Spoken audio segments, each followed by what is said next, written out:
Sino ba yan? Si Badoy. Ano sabi niya? See you there. Di ba? Sino ba? Eto, isang Nasaan na kaya yung mga ganitong vloggers nakaraan na kung sinasabi nila na ang mga DDS daw ay nagpapakalat ng fake news na may rally sa January 13 ang Iglesia ni Cristo? Nasaan na kayo?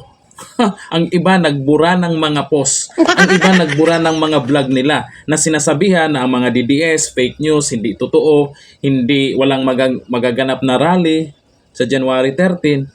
Ano? Ano nang nangyari ngayon? Ngayon, binalita na sa GMA, binalita na sa kung saan saang media, at yung Senate suspended ang pasok nila ngayong Lunes, January 13. Ayan, dahil sa Iglesia ni Cristo rally. O paano nyo sabihin fake news yan? Kayo na naman, hindi kayo makapaniwala na ang Iglesia ni Cristo ay nakikialam na sa nangyari ngayon sa administrasyon. Ang gusto kasi nila, mapayapa, maayos, magtulungan. 'Di ba? Ngayon may mga ipapakalat na naman sila. Nakaraan, sabi yung meron daw virus. Oo. Tapos ngayon iba na naman.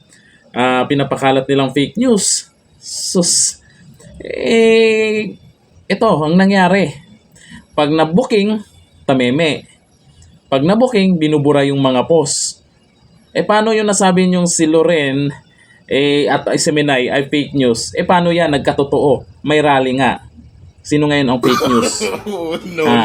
Mga bangag vloggers, mga bayarang vloggers, mga tambangag vloggers. Sa bagay, masipag kayo sa ganyan. 15:30 nga, di ba? Pero ang mahirap dyan, yung hindi nakakatanggap ng 15:30. Kawawa kayo. Mga kasamahan nyo nakakatanggap, kayo hindi. Pinaglalaban nyo yung hindi nyo kayang panindigan. Wawa.